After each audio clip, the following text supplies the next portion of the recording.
বেশ রাতে পৌঁছেছিলাম। আজ সকালে ফ্রেশ হয়ে স্নান করে প্রথমে অনুকূল ঠাকুরের আশ্রমে গেলাম, তারপর টোটো ধরে প্রথম চলে গেলাম বাবার দর্শন করতে। আজ আমরা এসেছি দেওঘরে বৈদ্যনাথের দর্শন করতে।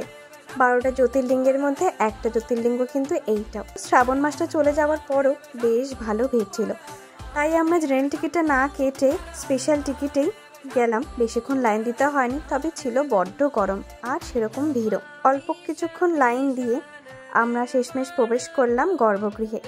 গর্ভগৃহ হচ্ছিল প্রচণ্ড ভিড়, তবে আমাদের পান্ডা ভালো ছিলেন, তার জন্য আমরা ভালোভাবে বাবার মা জল ঢালতে পেরেছিলাম। আমার জল ঢালার পর একটু তো ভিড় ছিলই, তারপর সম্রাট জল ঢাললো।